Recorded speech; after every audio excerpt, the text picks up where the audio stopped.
I have been on a journey to be someone. And along the way, I learned the secrets. It's your friends, the people you choose to spend time with. My life, health, and wealth have been changed forever by the people around me. And now it's time for you to meet my friends. This is the Be Someone podcast with Michael Hong. Welcome back to the Be Someone podcast with Michael Hong. Today I have my friend Patrick Precourt with the Elite Edge. Is that right? Did I say it right? Yes, sir. We just practiced it in the pre-show. So I've known Patrick through masterminds that he and I have both been in, and we really got to know each other on the pre-show on this.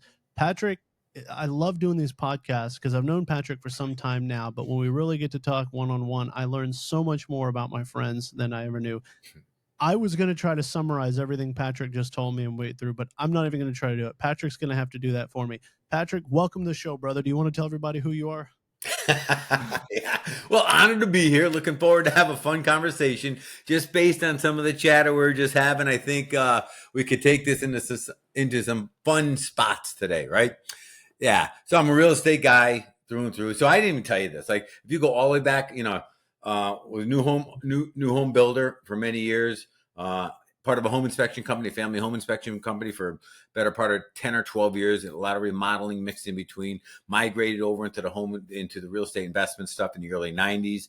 And to this day, I'm still involved in investment. Big education period in between that, as far as, working with education companies. So I've kind of been involved in all parts of real estate. We owned a brokerage in the middle of that for a bit too, which I don't think you and I talked about that as well, right? But that's not my more. I can't believe there's more to the resume. Home builder, home inspection company, broker. Oh my God, it just goes on. It wasn't a broker. We just owned it. But I wasn't a broker. But that aside. And I'm not saying any of that to brag. I'm saying that to set up the idea that, and that's not where I focus all my time and energy today. In all of that journey, including the time that we owned our gym, one thing I learned to be true, that there's a big difference in the outcome that people get when they're all handed the same resources.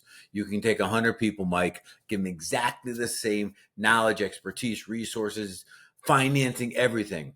And there's going to be a massive gap between the tiny few that ride that wave to the top and the rest that pretty much fade away to nothing, right?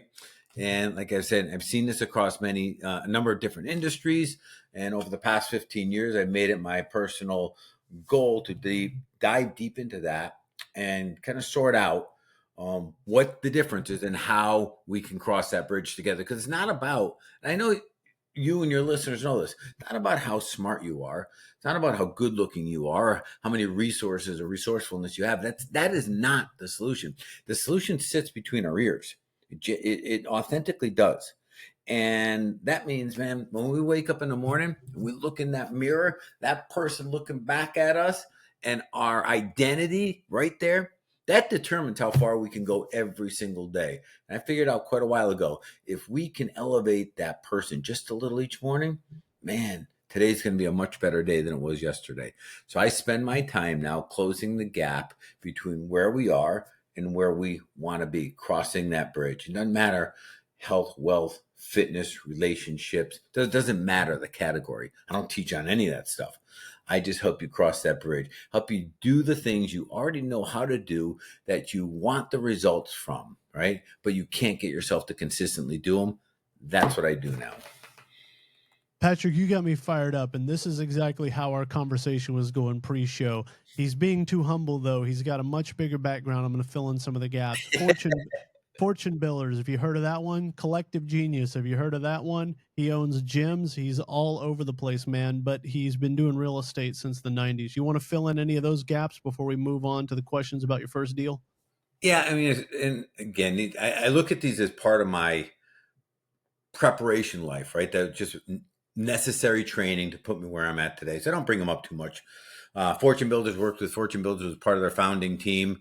My side of that whole organization was to handle all of the fulfillment, all of the coaching that Fortune Builders delivered while I was there. And that taught me a lot about why people do what they do and why they don't. It was really, really cool. After that, I worked with a good friend of mine in Collective Genius, facilitating that for a number of years.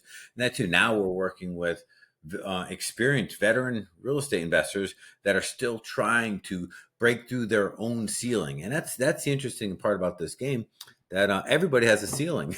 There's a limit for all of us. And the solution to getting through it is not out here, right? I think you and I just talked about this. Like, life is not lived looking out the window. It's lived looking in a mirror. Like, it's all here. We cause the way we experience all of our outcomes. So if we can start understanding what that really means and start changing the way we see ourselves in the mirror, all of the ways we experience life begin to change. Everything starts to elevate. Yeah, I've heard it summarized before. I like the mirror analogy. I'm stealing that from you. I'm going to use that. But I've heard it summarized best as like your vibe attracts your tribe. Mm-hmm. I love that saying too. But a lot of what happens to us in the world is how we perceive it, how we interpret, and how we carry ourselves through the world. But before we go any deeper in that, we're gonna back it up to Patrick, the investor here. So, tell me how you got started in real estate, and then we'll talk about your first deal.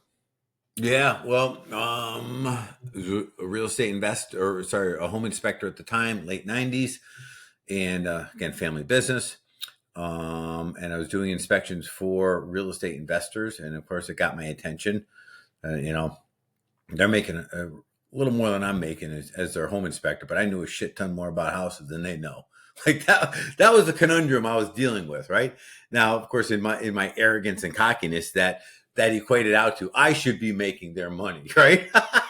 Of course, I knew nothing about real estate investment or that kind of stuff. So it was a very ignorant perspective, but it was enough to get me interested in and say, all right, there's something else. And then coincidentally, man, there's a book called Fortune at Your Feet. I forget the author's name. Damn it. He was the first person I've ever met or was ever introduced to that did any type of creative real estate. And he actually had I guess it would become like a monthly publication called Creative Real Estate Magazine way back when. And I didn't ask for this. It showed up. A Girl Scout showed up at my house one time selling magazine subscriptions. That used to be a thing, right? And I'm like, man, I have no idea. I'll buy one. I just don't know. And I just randomly picked this one. And that just altered the trajectory that I was on, reading that every A.D. Kessler. That was the author. A.D. Kessler, old Vietnam War vet guy. Yeah. Yeah, I'm only in my 30s, and I remember door to door magazine salesman. So it wasn't Yeah. that long ago that was a thing. And then now, gosh, I couldn't imagine paying for a magazine today. Funny how the world's changed. So a Girl Scout brought you a magazine about creative finance, and then Creative real estate. Yep. creative real estate. And then how did you jump into your first deal? How'd you find it? How'd you fund it? How'd you exit it? Yeah, so I found a man in there. His name was Claude Diamond. Now I think there's other Claude Diamonds out there, but this is picture. You got to go back a ways. Claude Diamond, and he did lease option. I had no money, and my wife and I we were just married. We just bought our own two family, but on the end we didn't buy a two family as a brilliant investment. We bought it because it's the only damn thing we could afford. Okay, having another rental income and all that kind of stuff. That's just the truth of it, and. So we're looking through it.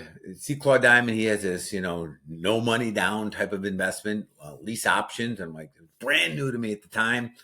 And I got to learn more about this. I actually reached out to him and convinced him to come and tutor us for a weekend at our house in Cromwell, Connecticut. And again, this is late '90s. I think it cost us like $2,500, which I'm fairly certain we borrowed every penny of it because we didn't have the money. Okay. And he came in and he laid out his entire lease option program for us.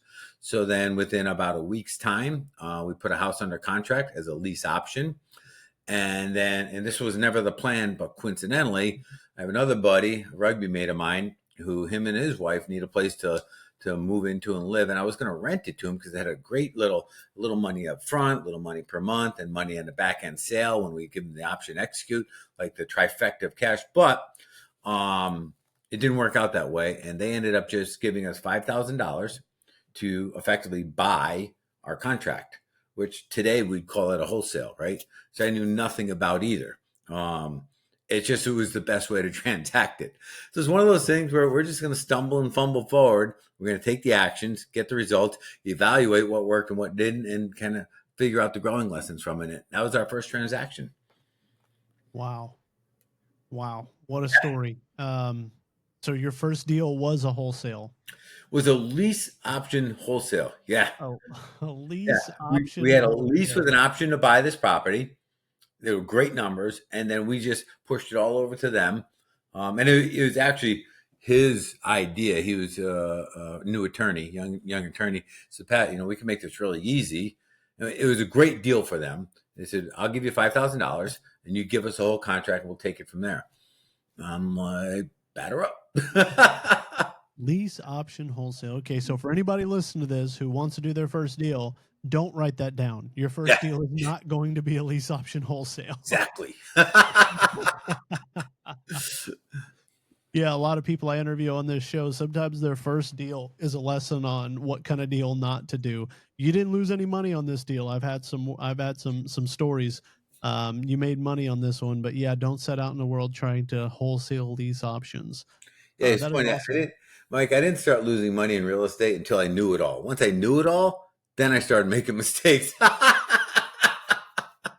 That's when you're dangerous. When you know it all and you've Oh made some yeah, money and you've had some success, that's when you're dangerous. true story. Yeah. Okay. And then when you were doing a lot of volume in buying houses or doing transactions, what did that look like? Like, how are you finding the deals? How are you funding them? How are you exiting them? Assuming you were closing on them. Yeah. So here's another transaction we stumbled upon, not by intent, or certainly because we weren't. We it was not because we were super smart. We're closing a small property in Bloomfield, Connecticut, and it was going to be a flip deal. And at the closing table, it was like $7,000 shy once we got the HUDs all settled, meaning that the selling price from the seller to us didn't net enough money to pay off the bank. So this call this, and again, I'm guessing at times, but early 2000s, 2001 or two, the attorneys called up customer service of the bank, and within about 45 minutes had documents prepped for a short sale. This is the first short sale we ever did. We didn't even know what a short sale was, didn't know it existed, didn't know it was a possibility, and walked out of there, still had no idea what just happened when we walked out of the closing room. But again, got our attention and went back and kind of sat with our attorney to understand a little more what just happened and who got paid and who didn't, and where'd that extra $7,000 come from and all that kind of stuff. And that opened up a whole new world to us. And we spent the next almost 10 full years in exclusively in the short sale space, Wow. meaning So all. before we jump into that, I'm going to let the audience know what a short sale is for those listening who don't, because we have a lot of newbies that listen to this. Mhm. So a short sale is when typically it happens when the market goes down, but it can happen for a number of reasons where the bank authorizes the seller, the homeowner, to sell the home for less than what is owed on it. So if you have a house with $100,000 loan on it and you want to sell it for $80,000, you have to get the bank's approval to do that because the bank is effectively taking a loss. That's a short sale. You got one turned around really fast, which is amazing nowadays. Or from everyone I've never done a short sale, but from everyone I talk to says it can take months upon months to get a short sale approved. So a short sale is not a quick process. I don't know anybody out there looking for short sales in this world. And also, if you're looking at a short sale situation, there also could be more creative strategies to solve that problem, like a subject to, or there could be other strategies to get you out of that situation. So a short sale is not always your best option if you owe more than what the property is worth. However, that's what a short sale looks like. The bank is giving you permission to take a loss and sell it for less than what's owed on it. But Patrick, can you fill us into like how you scaled that business? Because I've never had. There was a period of time where short sales were going crazy, and I've never had anybody on the show yet that really scaled a short sale business. And also, we're all young guys here, yourself included. So we may go through another business cycle where short sales become prominent again. So can you tell us like how you find short sales, how you scaled the business, and how you got paid on those short sales? Yeah, and just for context, and this brings up kind of first what you're just talking about. So this is the early 2000s, right? And short sales, like if you went around and polled 80 professional, 100 professionals in the real estate space, like 5% of them would know the term short sale. They didn't, and neither did I. Okay, let's just call it what it is. And by the time we got out in 2012, we got out very intentionally. Things had changed tremendously. There's the process, the system, the packages, the loss of mitigation, the regulation on federal and state levels, all got involved, changed everything. Okay. And even though in that time we did over 1,000 transactions in Connecticut and some outside of our state, I would tell you straight up, I am not an expert in short sales simply because it's changed so much since, Mike. And today, my recommendation when people say, "Hey Pat, what do you think about the short sale?" I said, "What I think is you should get a short sale expert that knows how to negotiate with the banks, has relationships. You're going to pay them a fee, but you're going to stay in your lane as a real estate investor and look at the debt negotiation as a completely separate expertise, and pay someone to do it. Don't waste your time doing it. You won't be good at it anyways." Right. So, and I just want to set it all up with that. Is that fair enough? Yeah, I love that. Same situation here in Texas. If you want to do wraps and you want to wrap an existing mortgage to an end buyer, there's a regulation thanks to Dodd Frank. And in Texas, you have to get the new buyer underwritten by an RMLO, or residential Mm-hmm. mortgage lending officer. And people always ask me, like, how do I do that? How do I do that? You don't. You Yeah. contact an attorney or an RMLO who specializes and does this all day long, and you pay them a couple of $100 and you move on and find the next deal. So I like that you have that conversation of short selling. I do the same thing about other regulations and other transactions here. Stay on the revenue generating activities and stay in your lane. Let the professionals do it for a couple $100 and you'll never have to worry about it again. So I love that. 100%. Yeah. And to your point, like the real estate game is less about real estate. It's more about solving people problems and being a great marketer. That's that is your expertise. And if you can get those two great, you'll do very well here. You drop either one of those, this is not going to be the long play for you in real estate, from my humble opinion. You got to understand those two. So the other part of your question is, so how do we go about pursuing the short sale space? So at the time, it was perfectly cool to go directly to people who were in default, homes were being foreclosed on. And in this era of time, houses were losing value. They were overvalued and got big fat loans, these subprime stacked up, double mortgages, first and second kind of stuff. So almost the word foreclosure became synonymous with short sale. Then it's not the same today. Foreclosure does not mean short sale. And again, just worth bringing up. Foreclosure means it's being foreclosed on. That does not mean it needs a short sale. And a house that needs a short sale does not have to be in foreclosure. So bifurcate those two terms. Back then, Mike, they ran side by side. They were synonymous. Every house that was getting foreclosed on needed debt remediation because it was over leveraged, period. There's no exceptions. But that was the case back then. So our messaging was easy. I go, "Hey, Mike,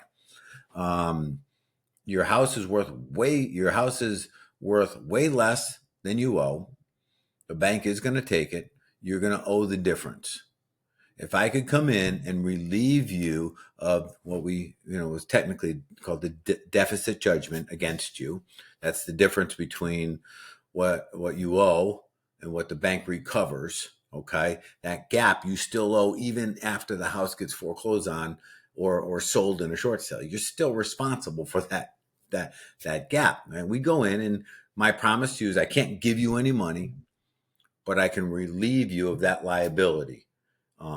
Is that something you're interested in having a conversation about?" And that was our whole pitch to people who were specifically in foreclosure in the state of Connecticut. We'd identify that by finding people that were on a list pendants list, a LIS pendants list, right? And that was just the initial filing against somebody, the claim against their title effectively, but a specific type of claim, right? And so we'd reach out to them. We'd have that conversation with them. We were not allowed to give them any money, and that was by virtue of the banks who were accepting the discount. But we'd get them out from underneath the debt. We'd usually be able to negotiate time for them as well, to try to lessen the burden of quite honestly, the hell they're going through, if that makes any sense. And so, how did you get paid on those transactions? Good question. Now, again, this is, I don't want anybody to copy the process. Different today, okay? We would gain control of the property in some sort of entity, usually a trust of some type. And then the trust would sell the property, and the difference between what we sold it for and the negotiated payoff to the bank would get that difference in dollars would get transferred to the beneficiary of the trust. That's how we get paid. I know it sounds complicated, and I don't even want to simplify it because I don't want anybody to do it today, because it's not a practice that would be acceptable today. Yeah, real estate is always changing, just like Mm-hmm. every other industry. People listening today probably have a full-time corporate job or W-2 job, and if you've been working at any job or anything for more than 3 to 5 years, regulations change. And so I like that you kind of turned it off there, because as I'm hearing your process, I know that I was not in real estate in the early 2000s. I was too young, but I know that that is not how you do a short sale today. So I'm glad we're letting the audience know today that regulations change, methods change. Work with a professional, work with someone who does it full time. But it's interesting to hear that that's how things were done way back when. Yeah, and Mike, to be fair, like Connecticut's a judicial state, and everything's done with stacks of attorneys, right? So our fallback was we always had an attorney representing us in everything we did and advising on how to do it, as per our legislation, our laws that guided this stuff, right? And anyone out there listening who maybe is a little fearful of getting in trouble, follow the same practice. Just get somebody, an attorney on your team that can advise you and guide you in the real estate practices. That's all. It's no more difficult than that to keep yourself from getting in trouble. Does that make sense? Perfect sense, Patrick. Thank you for that clarification. And so, what does your business look like today? You've gone, it's been in fact, I almost feel like that's too big of a jump based on what we know about each other here, because there's been many phases. But you can either jump to the end of what you're doing now, or you can take us through the next phase of your real estate journey, whichever you prefer. So yeah, I'll create a segue. I'll create a little bridge here, right? So picture all of this happening while we're in the education space. We're teaching short sales from stage. Then we get into the bigger spectrum with fortune builders, where now we're fulfilling on all types of real estate investment, flipping, wholesaling, the marketing aspects of it, short sales, of course, right? And my job's getting narrowed down to just how do I improve client results. So it was coaching the techniques down to now we have a whole you know bevy of coaches to do all that. Now my job is how do we get client better results, and pulling out of real estate as a solution, real estate knowledge and expertise as a solution, into how do I alter their decisions? How do I get them to make more calls? How do I get them to knock on more doors? How do I get them to make more offers? How do I get them to go find financing? How do I get them to do the work that they say they want the results of? And now that has nothing to do with real estate. That has to do with, well, what drives human behavior? Why do some people choose to do and some don't? What alters our decisions? What is between the idea that there's something you so desperately want, yet you make decisions in conflict to producing those results? What's that? And that's where I started focusing every waking moment of my time. And this is parallel with a very deep study in psychology and human behavior, and understanding kind of like the mechanics behind why we do what we do. And I'll share something with you.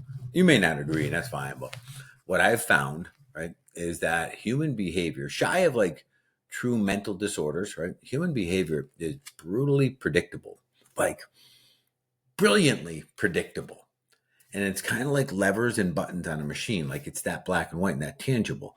And as long as we can understand, for each individual machine, the order and the sequence of the levers and buttons, we can get that machine to dance. We can get it to do anything we want. That's why I love the quote. You can lead a horse to water, but you can't get it to drink. I'm like, bullshit. I can get a horse to drink, man. Just let me figure that horse out and it will drink no problem, right? So that's where I spend my time today, getting horses to drink that are thirsty.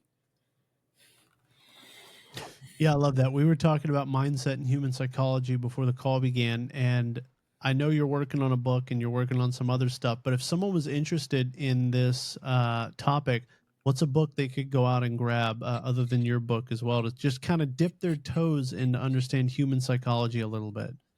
Wow. So any of the books, Dr. Joe Dispenza has a series of 3 or 4 books now, and they all kind of talk about the same stuff, but they approach it from different angles. So I would, and any one of his books. So another piece of this, all right, if we're getting into this, because that's you, the psychology can get a little complicated, and you can go down a wormhole there, right? But let's keep it at a kind of a high level but functional space for a second, okay? I'll give you 2 big barriers between you and what you want and who you're capable of becoming. Number 1, your level of emotional intelligence. Number 2, your constant awareness and concern of what you think others think of you. And these are real. These change our behavior, okay? Take the easy one first. What we think they think of us. This now brings up all sorts of fears, fear of loss, judgment, failure. And of course, all these fears are anchored in one thing, the unknown, right? Our desire for certainty is through the roof, and probably more so than ever in the past. And as things get a little more chaotic in life, our need for certainty goes up. But that need for certainty also instills higher levels of fear. And out of fear, we get contraction. We stop. And we're like, screw it, man. This is getting too scary. Instead, we do this at a subconscious level. Instead, we're going to protect what we have, which means we're not going to do anything new and different, which means we're done growing, which also means we're going to start to atrophy. You can't stand still in life. And that's just part of the game. So part 1 is recognizing the influence of our fear of what we think others think of us. That is the only thing that stops people from public speaking. Think about that for a second. Now, some are deathly afraid of it, Mike. Like, what are you afraid of? They can't even put words to it. You're afraid of what you think they're going to think of you. That's what you're afraid of. How about that thing you want to start? Maybe you want to go line dancing, but you're afraid to start. Why? Because you're worried about what you think they're going to think of you while you're dancing and learning. It applies to every aspect of life. Why don't you go to the damn gym? Oftentimes it's because you're afraid of what you think they're going to think of you when you go in there out of shape. Our fear of what we think others think of us limits our ability to grow and move forward. So that's number 1. Number 2 is the emotional intelligence, the EQ side of this. And long and short of this is this, and highly recommend, here's another, can I give another book recommendation? Of course. This is a brilliant starter book here, Emotional Intelligence 2.0. Okay. Emotional intelligence. For those not watching on YouTube, he's holding up the book right now. Emotional Intelligence 2.0. Yeah. Now, EQ in short, our ability to operate beyond the way we feel. Now, track with me on this, guys. Just stay with me for a second, right? Have you ever woken up in the morning in a crappy, bitchy mood? Of course, we're human, right? And mind you, I'm not saying emotions are bad in any stretch of the imagination. Emotions define us, right? So you wake up bad, you wake up in this crappy mood in the morning. Would you agree the way you feel affects the way you think? The answer is, of course it does. Well, the way you think affects your decision making naturally, your decision making, your action taking, your results. Now there's a direct connection, a highway between the way we feel and the results we get. See the problem? We're not always in charge of how we feel in the moment. And if we don't learn how to manage the emotions as they relate to our thoughts, decisions, actions, results, we'll always be subject to the way we feel. And you know what? There are people in this world that manipulate the way you feel intentionally because they know how damn predictable you are. When I say you, I'm including myself. So I don't want anybody to think I'm preaching to you, okay? When I say you, I mean me too, okay? But that ability to manipulate us because we're subject to the influence of our emotions is not conducive to our success. Bring in EQ. What is emotional intelligence? So look at it. I'm going to try to give a high level short version here. Look at it as two sides.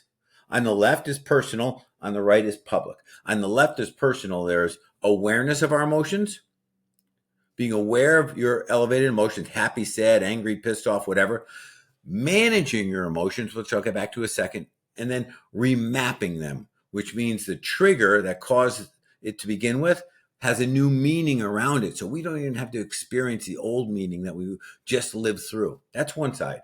The other side here is awareness of other people's emotions and then managing the intersection of their emotions and our emotions. Big one.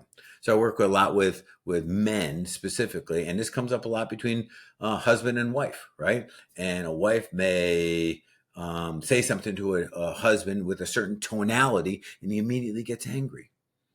But instead of managing that, he lashes out in anger, and then of course elevates her, and they just fight the rest of the night, right?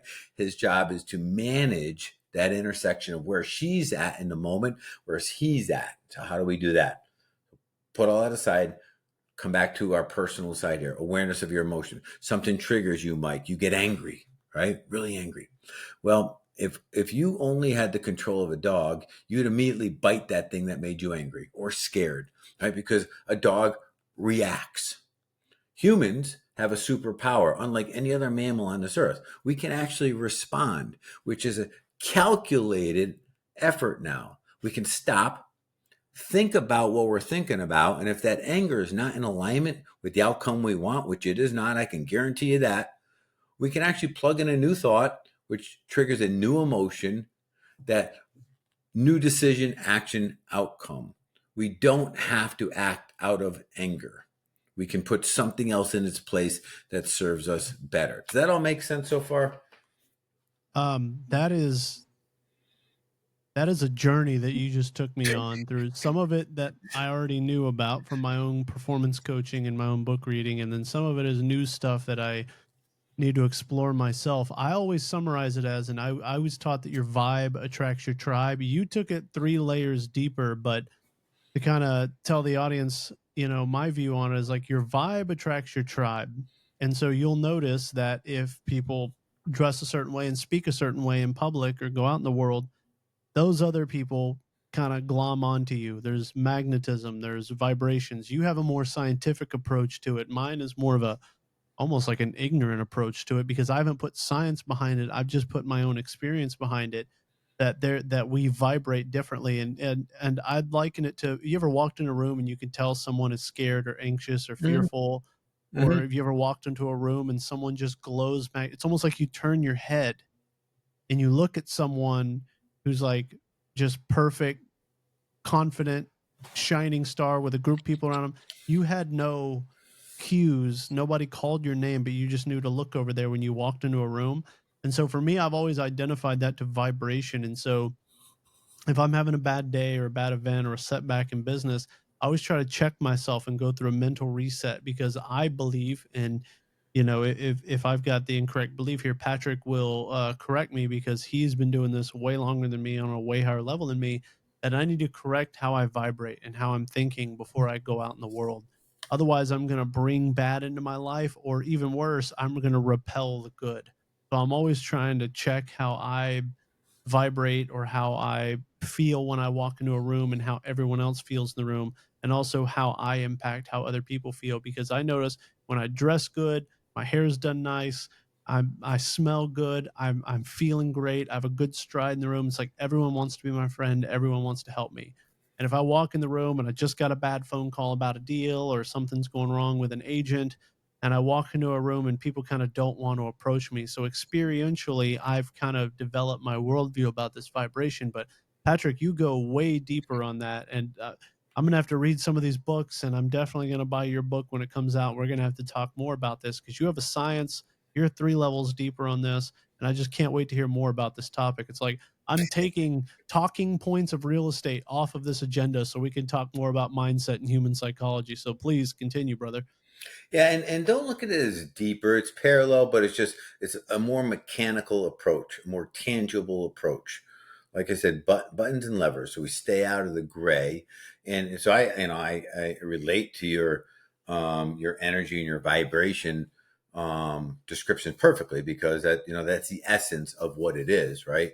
So I'm actually bringing it to a lighter level and just making it mechanical. That's all. That I think that's actually a deeper level, But let me give you, Mike, and the listeners, just an example of how this EQ thing plays out in like a personal example, right? So I've been married 33 years now, and I've been with my wife since we met orientation day to college, to give you a little context. Like, we've been together for quite a while, right?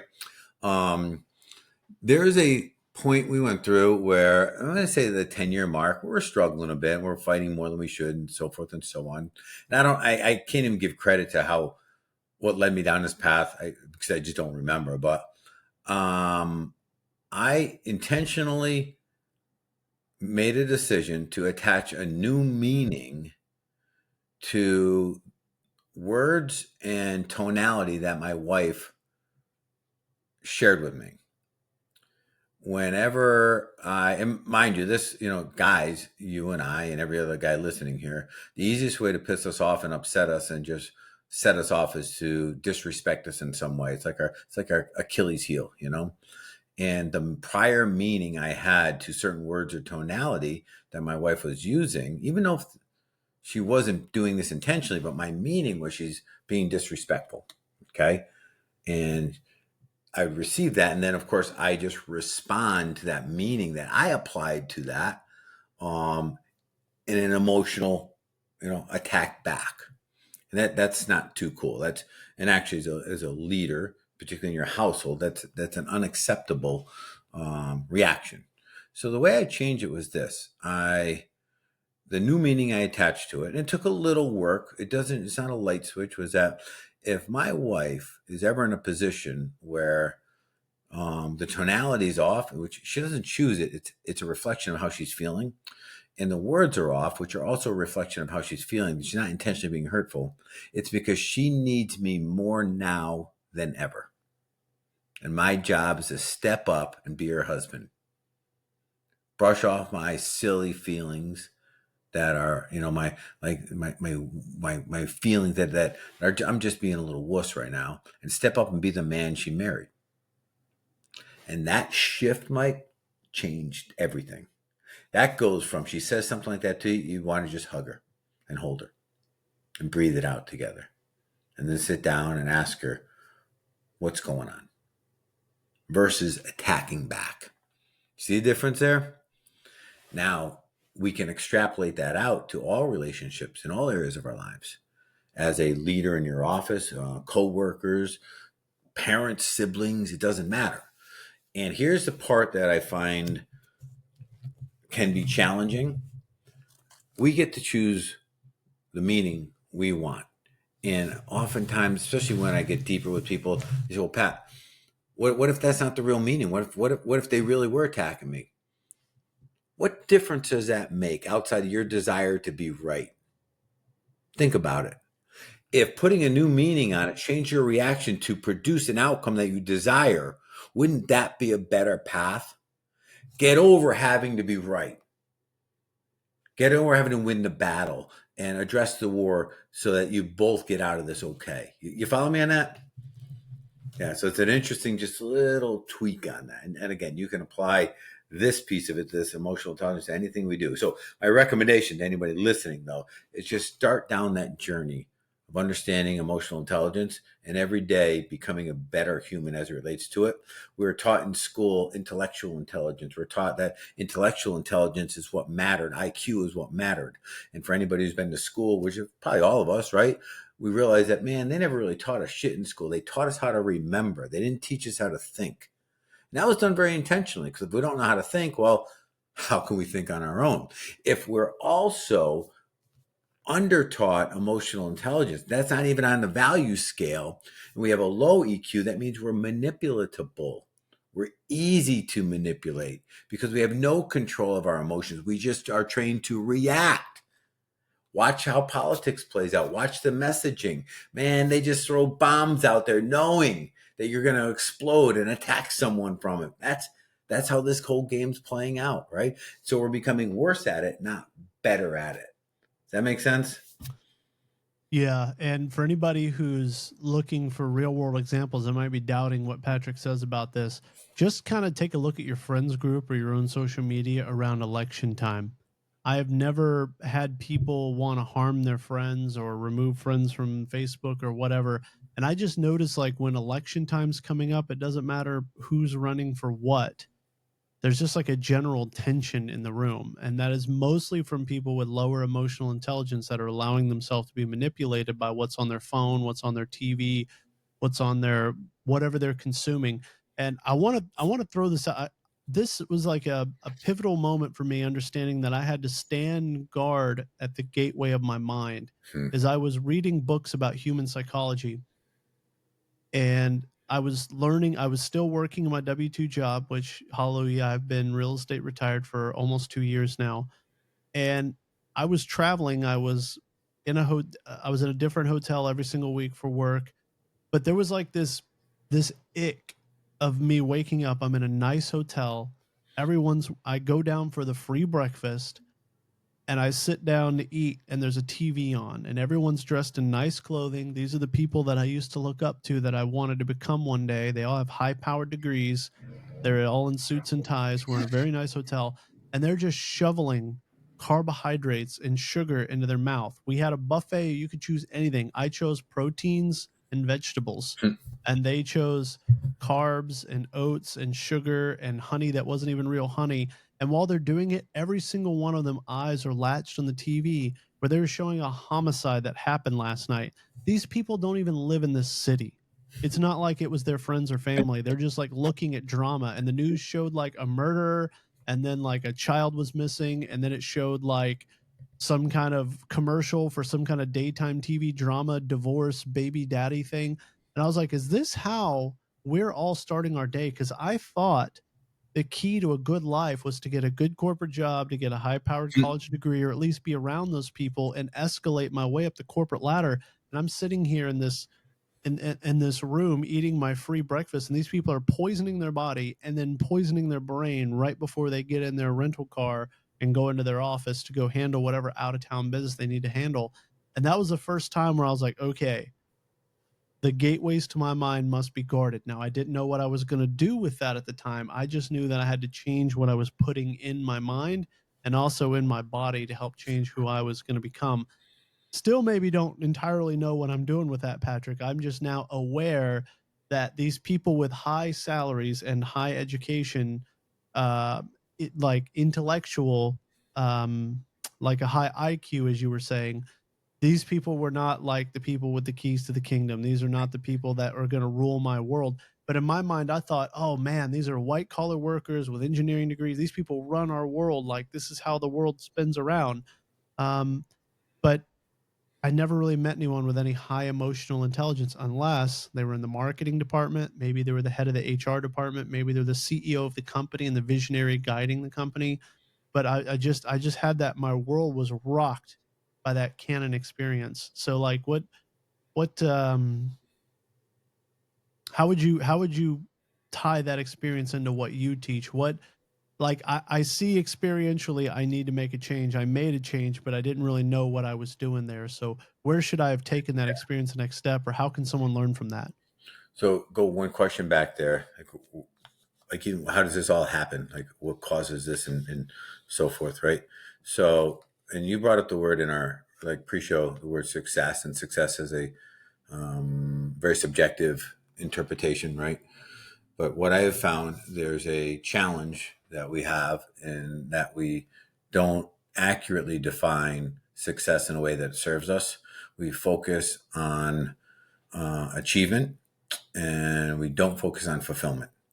And you can achieve money, houses, cars, stardom, influence, fame, and be way underfulfilled, brutally unfulfilled. And at the same time, if you strive for fulfillment, it's very hard not to be adequately achieved. They go hand in hand. One causes the other. And fulfillment means that you wake up every day and you wake up with a purpose and a passion and a fire and existence. You know why you're here. You know why what you do matters in this world, and you're excited as to the impact that you're going to leave behind when your journey runs out. And when you're in that position, Mike, you don't even worry about when the journey is going to run out, because you're too focused on making as much impact as you can while you're here, versus waking up and chasing something that you think other people think you should have: cars, dollars, houses, things like that. I met a gentleman a couple years ago, maybe it's more than that now. He was referred to me. He was in trouble. He had sold a fintech company a couple years earlier for a crazy amount of money, 130 million something dollars. And he was in a deep spiral and not at rock bottom yet, which is crazy. He'd burned through 3 sets of wives in his 15-year career, 2 sets of kids in his 15-year career, made the sacrifices, no doubt. His health sucked. He had no friends.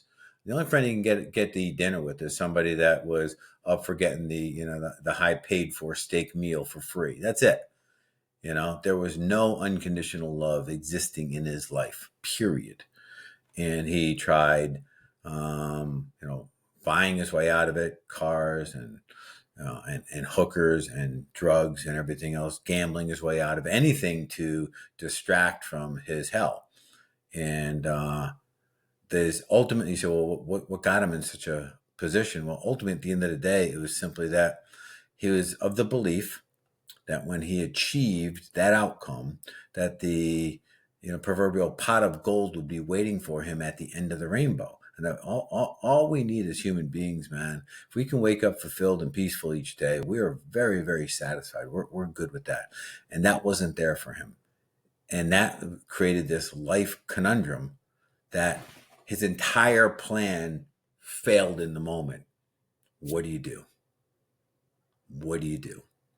And he had already sacrificed everything that mattered the most to him to get there. Now, mind you, he checked all the guru boxes: committed, hardworking, disciplined, focused, intelligent. He was checked them all off perfectly. And here he was, full of achievement, lacking complete fulfillment, and there's nothing he could do about it in the state he was in. And I spoke with them probably collectively for about 3 or 4 hours over a number of different calls. And unfortunately, he still couldn't get past his self-image, which means he wasn't ready to transform. And when I use the word transform, I don't mean change. Like, it's easy to change. But if it's easy to change, it's easy to change back. You see that all the time. Somebody they'll do 75 hard, which is a great program. I'm not knocking it. They'll do 75 hard, but day 76, that's beer day and junk food day. They go right back at it because they haven't really changed who they were. Transform means you fundamentally change internally who you are, which means once you transform, you can't go back, Mike, because that person doesn't exist any longer. They're not there anymore. That identity is in your history. You don't fit in that space anymore, which in functionality means we identify and change a whole set of beliefs that define who you are, that create your identity, right? And no different than a guy losing or gal losing weight. If their identity, which is I'm fat and out of shape and overweight, does not change, even though they can lose the weight, they'll always snap back because that's who they see in the mirror. They just happen to be disciplined and committed and focused enough to grind through it for a bit. But that's operating in what we call a state of force. You're not being authentic or genuine. State of power, totally different. You're authentic and genuine to who you are, and you can do that all day, every day, and you never run out of juice. Now, of course, that's another discussion, but that's how that kind of plays out, right? So anyways, this guy, I had to move mine, and I did refer him. He needs a lot. He needs deeper therapeutic type stuff, like genuine good therapy, which I don't get into that space. I'm trained in some degrees, but that's a whole nother element of this discussion, right? And moved on. But I guess my point is that if anyone listening, I would share the idea that there is such great wisdom in the human that came up with the quote that is not about the destination, it's about the journey. And my interpretation of that is that whatever you think you want at the end, you've got to figure out a way to have that now. If you want happiness, peace, fulfillment, whatever, however you describe it. So if you can't figure out how to have it now, you're going to be massively disappointed when you arrive. And then you got a whole nother set of problems to deal with. Does that make sense? That makes perfect sense, Patrick. Mm-hmm. Yeah, it's kind of a pivotal point in many of our careers. Well, I could talk about this all day long, but I want to move on to the next part. Sure. Do you want to talk about the gym business? You're in the gym business too? Yeah, we can talk about that. I mean, long and short of it, all right. So the biggest part about the gym business, we sold it this past fall. We had that 13 years. The biggest part about gym business, it gave me a human laboratory for testing out constructs, process with people to get them to change behavior. Okay. Now I'll share one with you as an example. Okay. And mind you, so context for the gym, lifestyle fitness center with the heart and culture of our martial arts. So we did everything from, Pilates and yoga, cardio, kickboxing, and our version of like CrossFit, all the way over to the fighting arts, Muay Thai, Jiu-Jitsu, MMA, wrestling, right? The whole 9 yards. We kind of combined those two energies, which were pretty cool. But I'll give you kind of an idea of one of the constructs. One of the neat things about humans that makes us very predictable is that our desire to avoid pain is magnificently greater than our desire to gain pleasure. And this is one reason why sometimes like a vision board doesn't do too much for us. Because the promise of heaven just is not that great an allure compared to the avoidance of hell. Okay. If you guys are listening and you're trying to get somebody to take action, to make a move, or you yourself, here's a great tool you can use on your, it's one I use all the time when there's something I got to do and I'm kind of resistant in doing it, but I know the results are there for me. I create high levels of possible pain if I don't execute. So here's how it goes, right? We have this natural scale. And when the pain of staying the same finally outweighs the perceived pain of change, we'll take action. Okay? We'll make the move. But here's what happens in everyday life. We mess with the scale. When we are confronted with pain, what's our natural response? Avoid it, distract it, anesthetize it, but don't lean into it because we're taught pain is bad. And Western medicine says just drug that shit, right? Let's just make it go away. Alcohol, weed, whatever it is. Let's make our day go, I just got to unwind. No, you're avoiding your pain. True story. Okay. The perceived pain of change. We make it a lot harder in our minds to do the thing that we have to do. Like, all right, I got to start going to a gym. But before I do that, I got to get a trainer. I got to get a new nutritionist. I got to get new sneakers and workout pants. I got to get a babysitter. And you don't have to do any of that shit to start working out. You can wake up in the morning and just start doing body weight workout and start the process, okay? But we make the change harder than it is, and we avoid the pain in the front. Now, pain, you'll like this. It's the greatest instructor that we have in life on a regular basis. The universe steps up. This is Mike. Boom, stop. It applies a level of pain. And the pain shows up mentally, physically, emotionally, it doesn't matter. Okay? It says stop, because what you're doing is not good. Now, unfortunately, we usually ignore that first message. And like I said, distract from it, drug over it, whatever, right? Doesn't mean it goes away. It gets worse. It doesn't get better, right? But the universe, the way it communicates with us, it applies pain to get our attention, to prevent us from doing something dumb or stupid or hurting ourselves. And then it gives us exact instructions as to what to do next if we just freaking listen. But dumbasses, no, we can't be bothered, right? So this pain thing has got a critical role in our lives.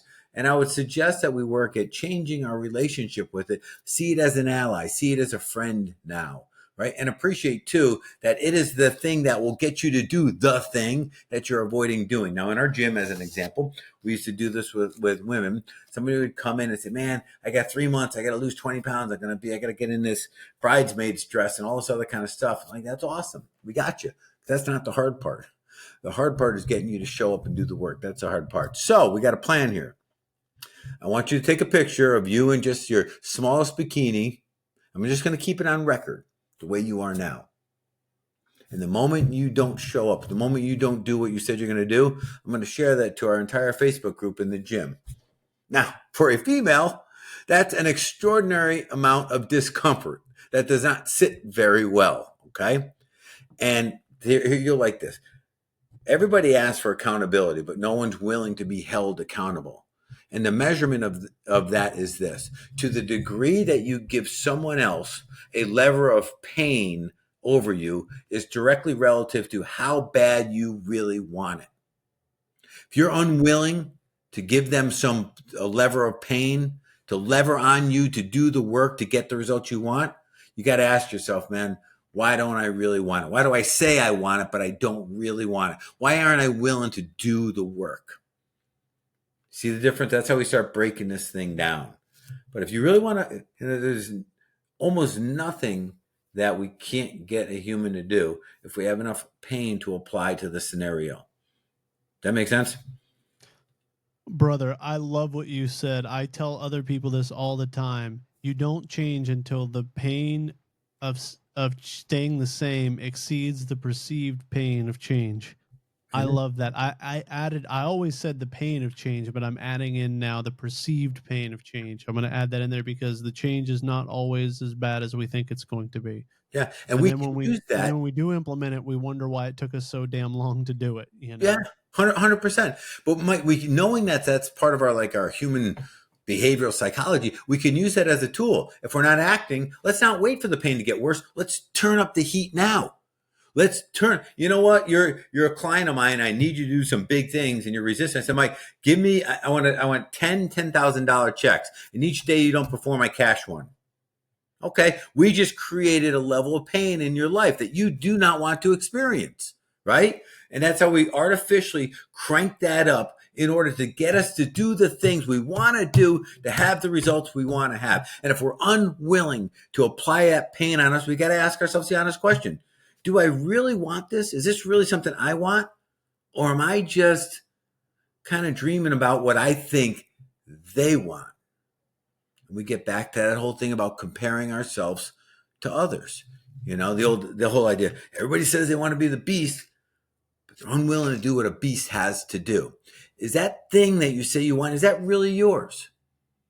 Or is that somebody else's dream that you've just adopted? Because if it's somebody else's dream, man, it's going to put you through a whole lot of emotional trauma in this journey. You ain't ever going to do the work to get it, but you will always miss it and feel less than. That's not a great state of existence. Yeah, I always say, and I took this from somebody else, that if more information was the answer, we would all be billionaires with six-pack abs. So we're not lacking information. What are we lacking, Patrick?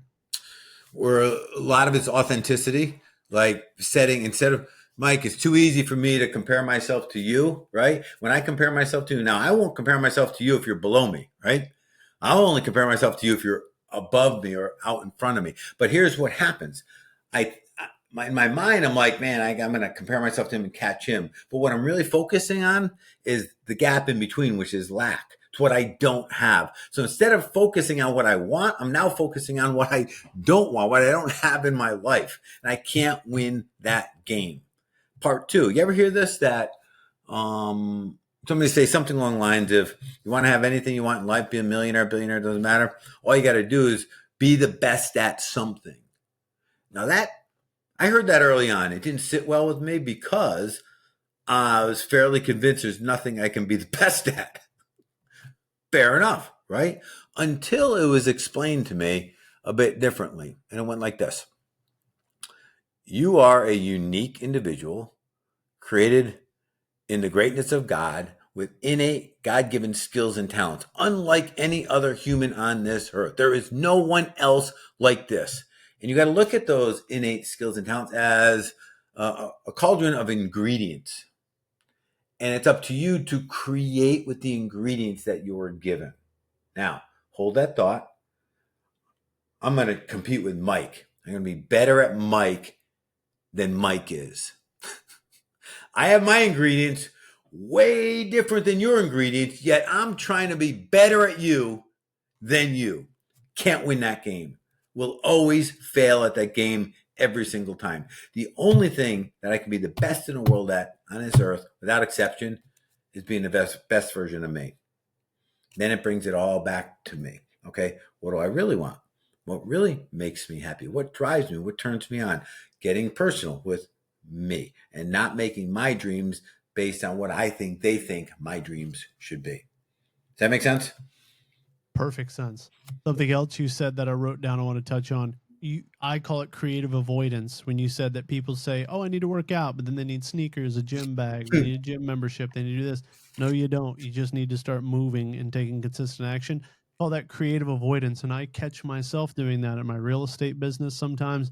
Oh, I need to do this thing, but before that, I need to do these three other smaller things. No, you don't. Someone taught me this and I use it, the MINS, the most important next step. Write that down. MINS, Yeah. most important next step. Which one is most important if you're talking about fitness and health or whether you're talking about revenue generating activities? It helps if you sit down and write down the path that you want to go to and understand what your MINS is before you do it. Otherwise, you're going to fall into this pit of creative avoidance. You're going to feel like you're getting stuff done, but at the end of the day, the ball hasn't moved. The task is left unfinished. You haven't burnt any calories. You haven't went to changing your routine and you're not changing what you're doing, but you feel great because you're doing something. The creative avoidance was something you touched on that I really liked. And then I also wanted to just repeat so everyone understood this. Everyone wants accountability, but no one wants to be accountable. You and I come from the same mastermind where we believe that there is no such thing as an accountability partner. There's no accountability buddies because what you're trying to attract or hire or ask for is someone who's unqualified to do the things that you want to do. So anytime anybody brings up accountability, I like to talk about my belief on accountability partners. They don't exist. It's a terrible method. The person that's at where you're at doesn't know how to drag you to where you need to be. You have to look up, not lateral. Accountability buddies does not work. We all want accountability. We don't want to be accountable. The next solution to that is always, well, let's get an accountability partner. Does not work. You have to work with professionals, people who've gone there, been there, done what you need to do. If it's personal fitness, it could be someone like Patrick, even though he's sold his gym. If it's real estate, you got to look to somewhere because you can't, if you're an engineer or an accountant or a lawyer, you can't go find another lawyer and say, hey, we're both going to be real estate investors. Let's hold each other accountable. You know, in my personal belief, I don't believe that accountability partners work, but I want to be held accountable, but I also want to avoid accountability. So I've worked on this over the years. And as I actually found myself becoming more accountable to other people, I've grown as a person. My income has grown. My relationship with my wife has grown. But I still have that little voice in the back of my head that's hesitant of it. And I don't know what I should call this. I need to find a more family friendly way to call it. But I heard somebody call it their bitch voice, and that we all have this little bitch voice in the back of our head. It's too cold or it's too hot to go outside or it's too this. There's no real health and safety concern.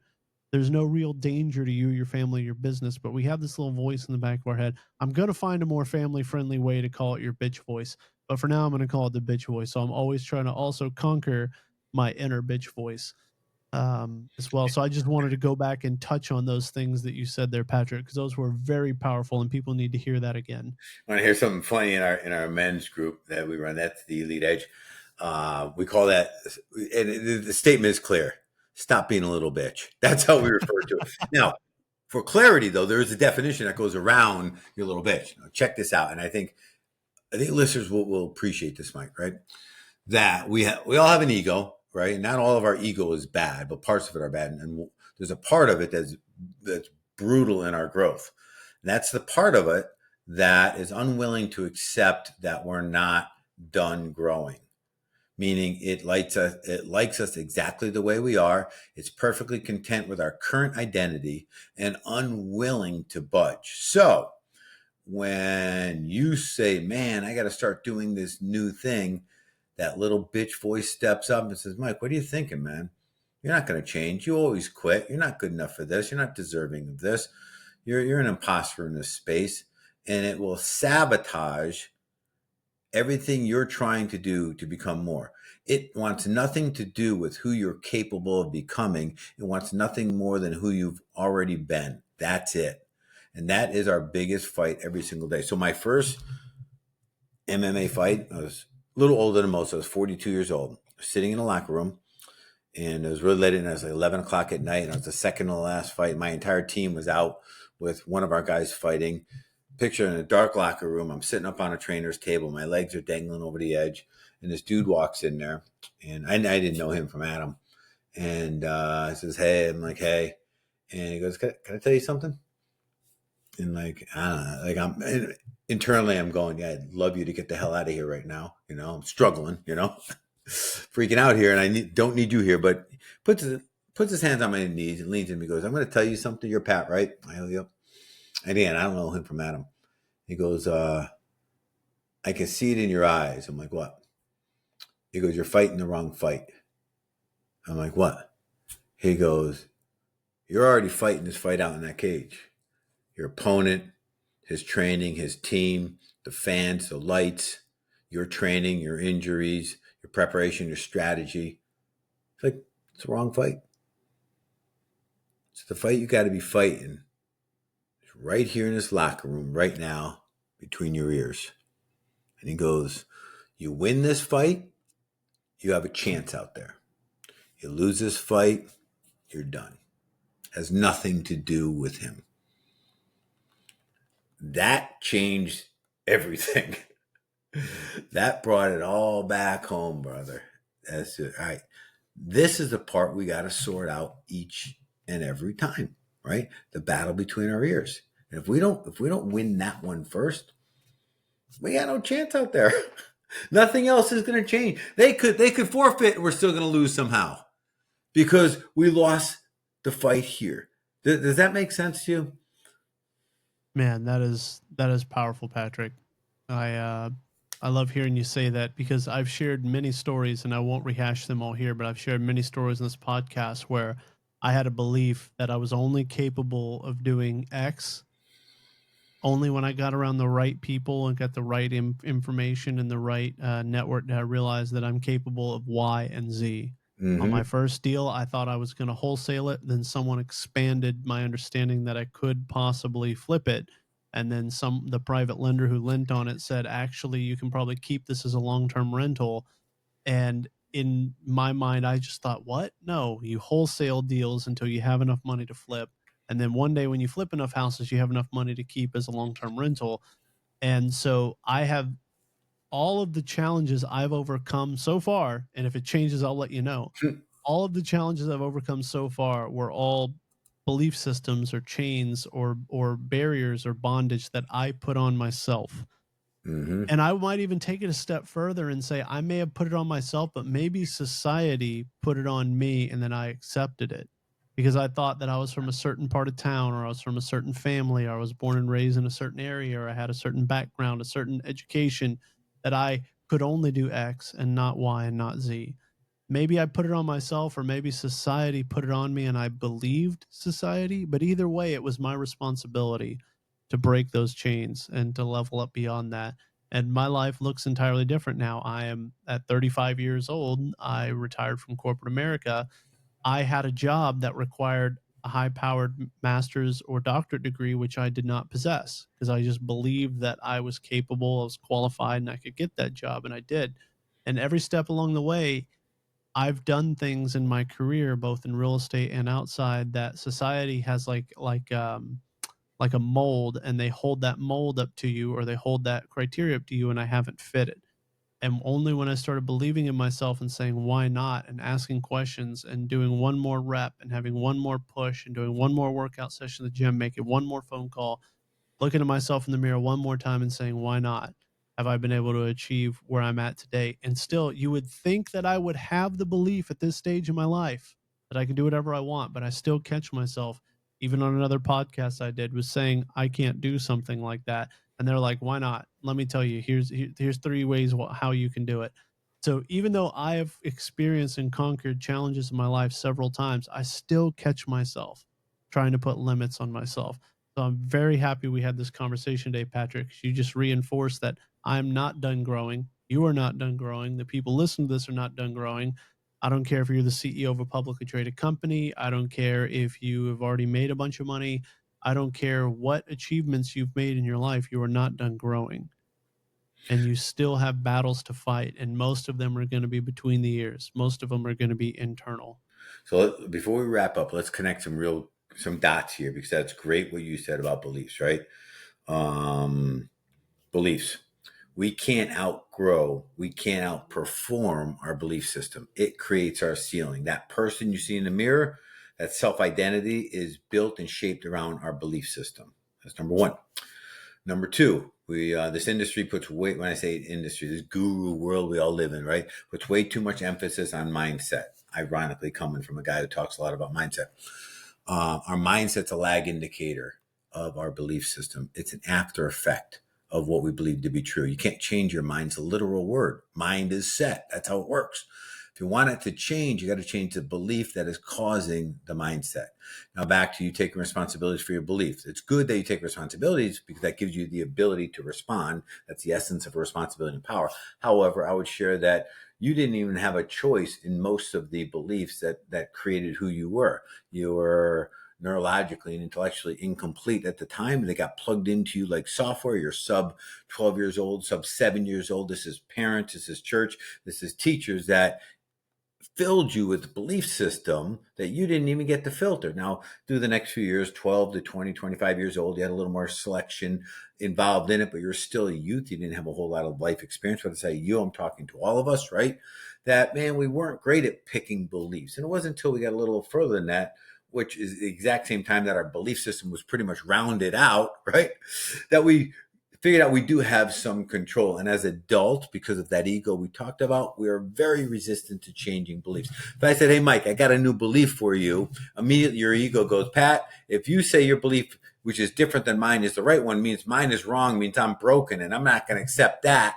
That's terrible. So no, I'm fighting to stay the same. That all happens at a subconscious level. Now, look at beliefs as a chain on a bike, okay? And which means there's always one weak link that's weaker than the rest. That just logically makes sense. Well, that means that chain can never outperform the stress or tension that that link is capable of handling. Come back into life. We can't outperform that lowest performing belief that we have. It will throttle everything that we do. Our job is to stop with the I know everything and I got it all figured out bullshit and say, you know what? I don't even know what I don't know, but I do know the only way to move forward is to constantly seek out the weak link. Challenge everything, stress test everything, question everything, force yourself to level up one link at a time, one belief at a time. And as adults, we'll close with this, right? That in order to get us, Mike, to change our beliefs, I can't give it to you. You're not going to adopt it anymore. We did that as kids, or we're different now, right? Because to change a belief really it messes with our ego, and God forbid that happen, right?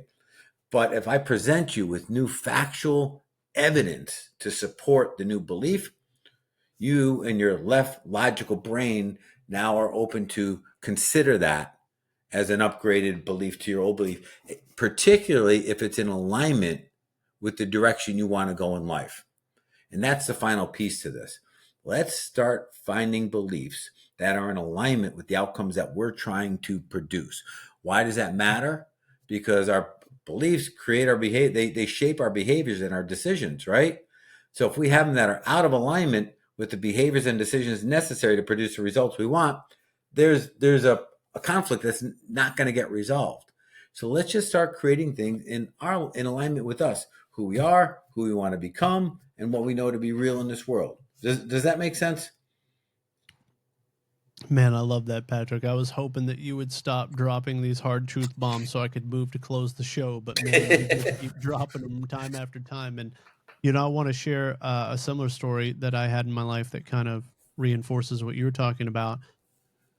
I When I got into real estate, I realized I learned this experientially. I didn't go through some of the stuff that you went through with like proper training, but experientially, I learned that whenever was becoming successful in real estate and I did a few deals and I started to raise money from people who were not already in the real estate space, I found a lot of pushback.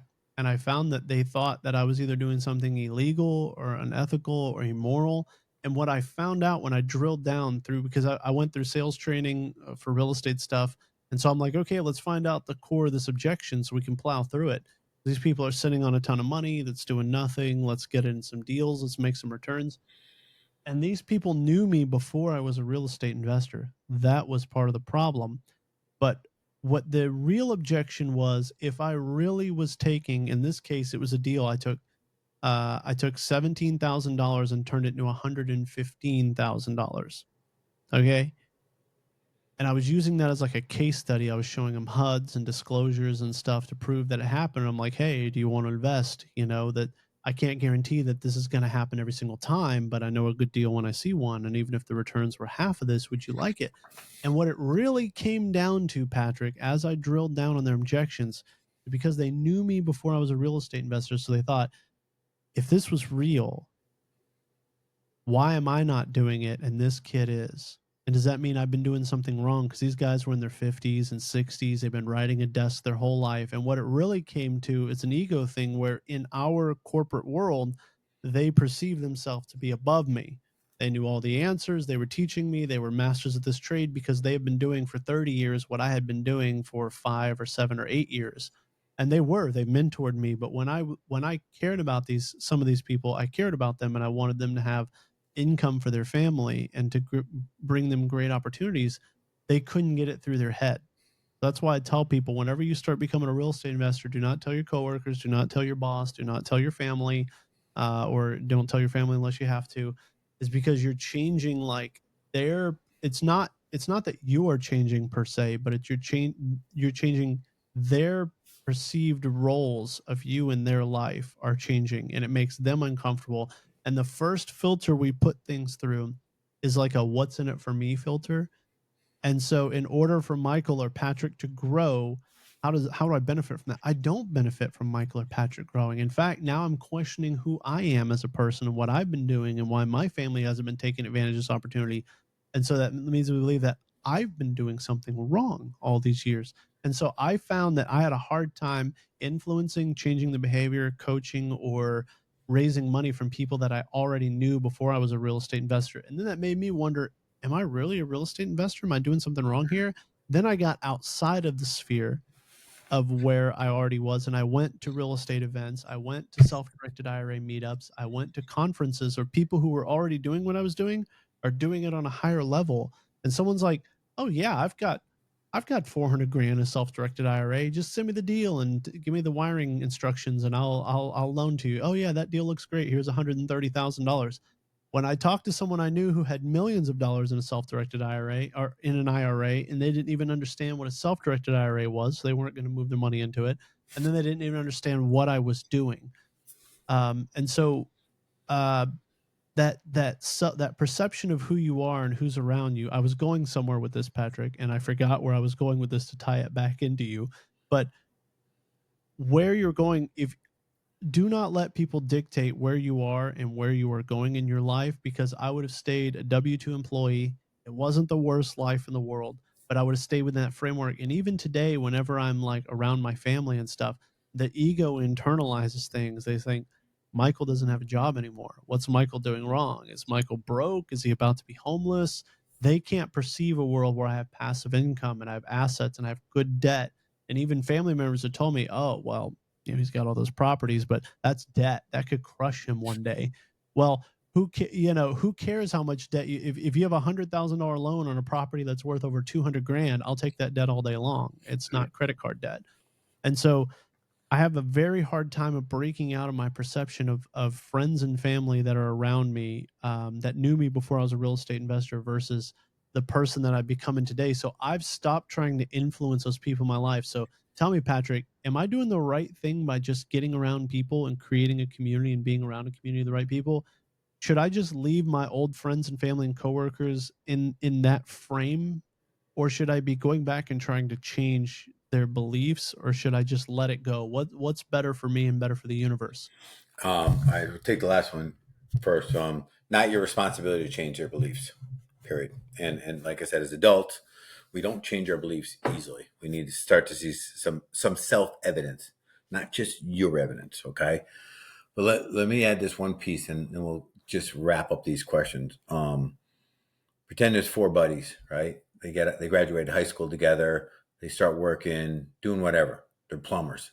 They plumb every day, whatever they do, and they go to the same bar every Friday night, and everything's 1 year passes, 5 years passes, 10 years pass. Now maybe they're getting on into their 30s, and one day one dude says, "Man, I think there's more to life than this. I think there's more going on," and starts studying a little, educating himself outside of his current space, whatever that may be, and say he gets in a real estate investment, right?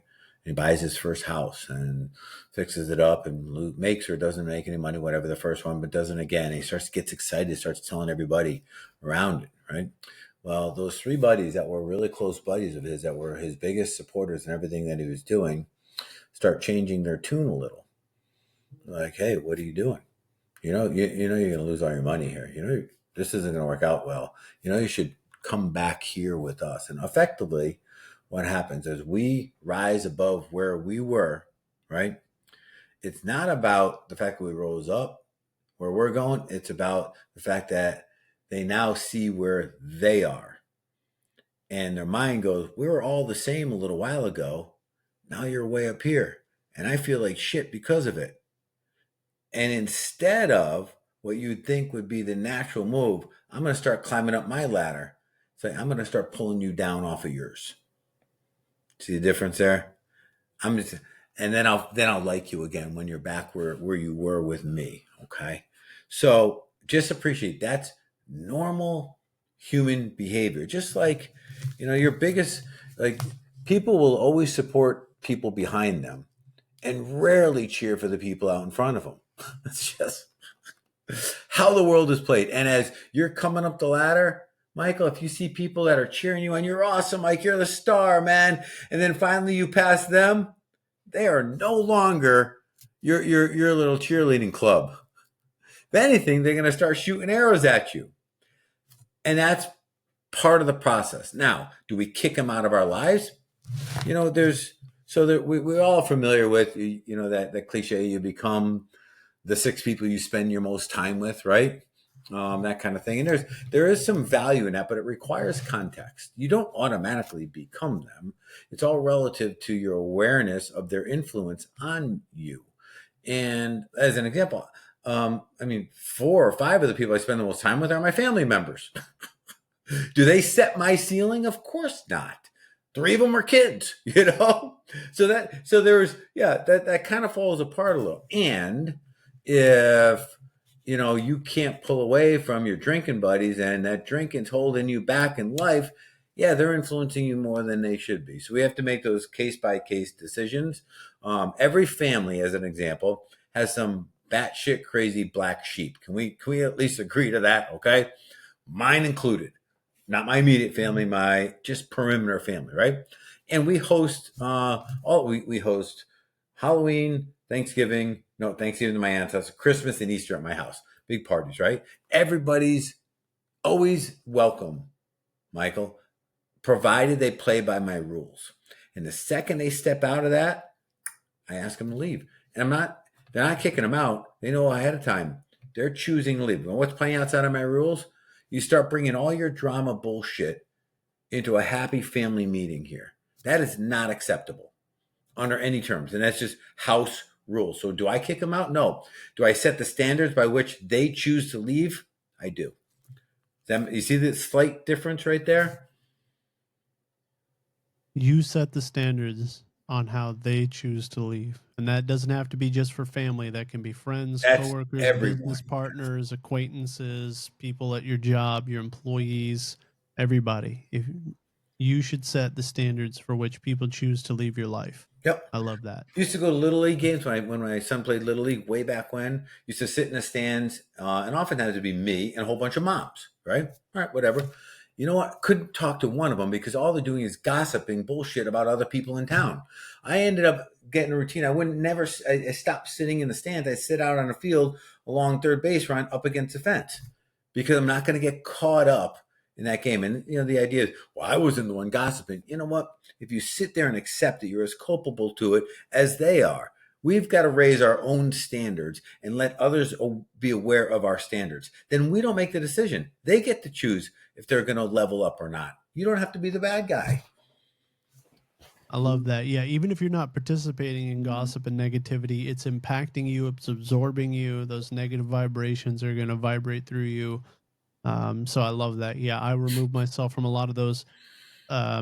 30 Michael in his 30s removes himself from a lot more situation than Michael in his 20s ever Smart did. man. But let's start moving to the last section of this show. So I do this same spiel on every episode. So I talk to a lot of entrepreneurs, real estate investors, thought leaders, and I see a pattern that everybody's on a course like a ship sailing in the ocean. And it's hard to move this ship.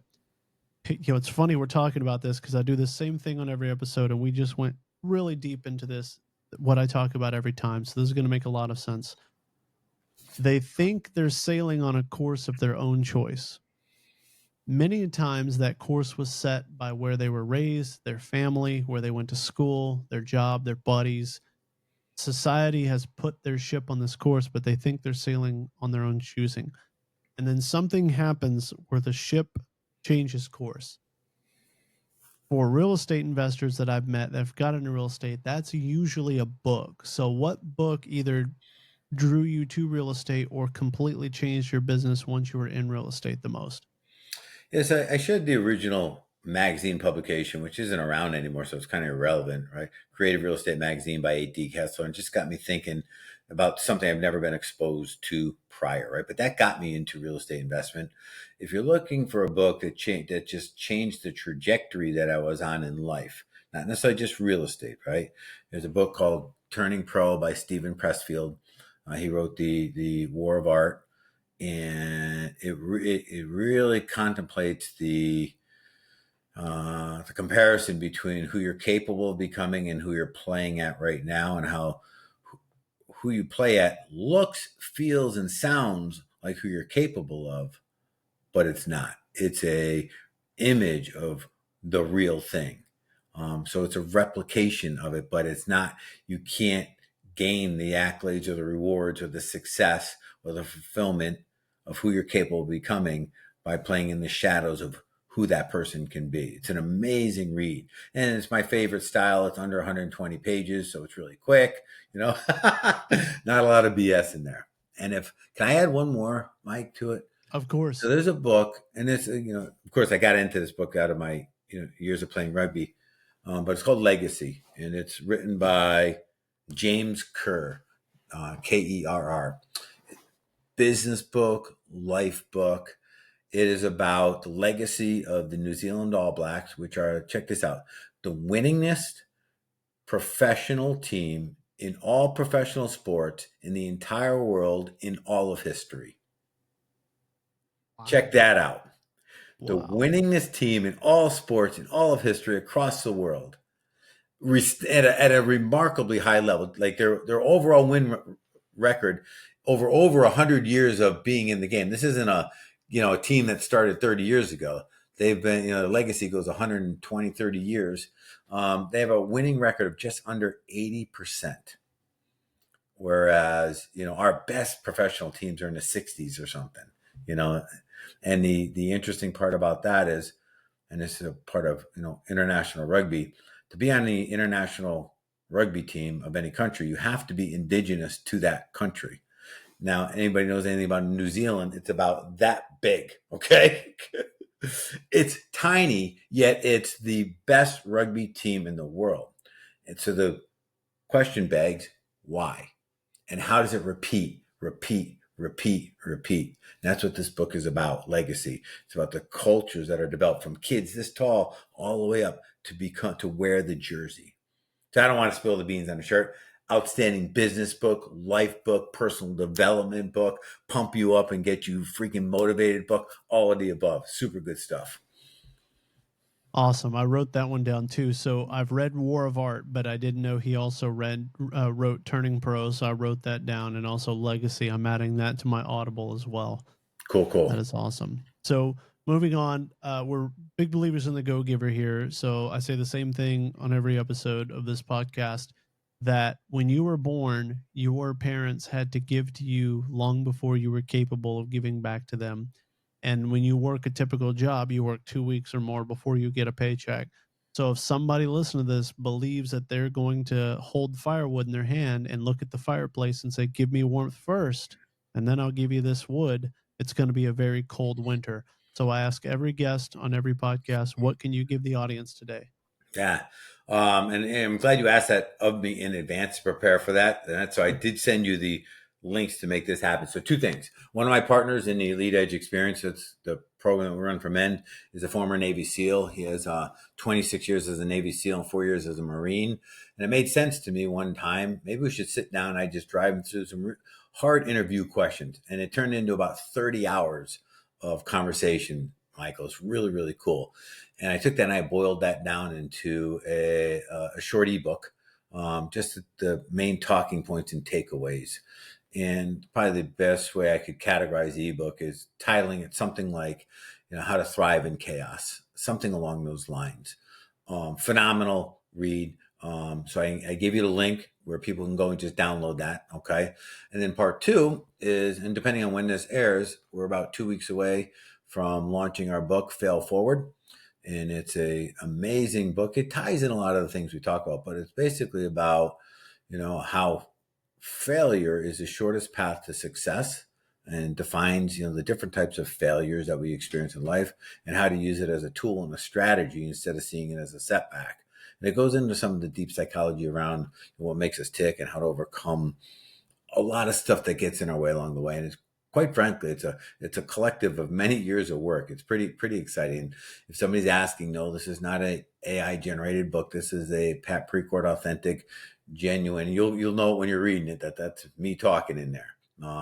So I gave you the link for that, and like I said, we're about 2 weeks out. Signing up for that just gets them on the early launch list, which basically that means I'm going to launch it to a whole bunch of people. I'm going to ask for feedback and commentary and reviews and things like that, some of which I'll then put in the final edition that goes up on Amazon. Awesome. And what can the audience give you today? Honestly, Mike, just pay attention to what I have to say. You don't have to agree with it. I mean, that's not what I'm saying, but listen, pay attention, follow, and talk back with me. Feedback. Let me hear what you think about how some of this stuff works in your life or doesn't. I said I'm humble enough to know that A, my personality doesn't resonate with everybody, and B, that I'm not right in everything for everybody, right? But the feedback either way to me is very productive in how I shape things going forward. So following me in any of the social media channels or anything along those lines, and just staying in touch. Awesome. And what was the name of the book again? Fail Forward. Fail Forward. So by the time this comes out, this will probably take about 3 weeks to release. So Fail Forward will be on pre-launch, or it'll be full launch? It'll be in pre-launch yet, and we'll leave it there for probably 6 weeks. And so I have to collect data, feedback, commentary, stuff like that. So by the time it goes into publication on Amazon, it'll have a lot more user response in it. Awesome. And what's your social medias, or where can people find you or contact you? Yeah, so easiest on Facebook and Instagram at the @ and then just Patrick Precourt. Really easy to find. DM me. Anybody want to converse on anything at all, but really easy to locate. Oh, wow. You got your full name at Patrick Precourt. That is awesome. Yeah. Lucky guy. Yeah, my son, Patrick Precourt, is pissed at that, but hey, Kind of funny. We can't all be so lucky. Yeah. Right? And you please follow my, if you like this, if you watch this on YouTube, like, subscribe, share the video. And if you're on Spotify or Apple Podcasts, please consider giving the podcast 5-star review. You can follow my Instagram at Michael B. Someone, and I give my cell phone number out on every podcast. Shoot me a text. Don't call me. I get so many spam calls, I won't answer. 832-301-9672. Shoot me a text if you have any questions, or if you have anything in Houston, Texas, any deals you want me to take a look at, or if you need help getting in contact with Patrick, let me know. This was Michael Hong for the Be Someone podcast with Patrick Precourt signing off.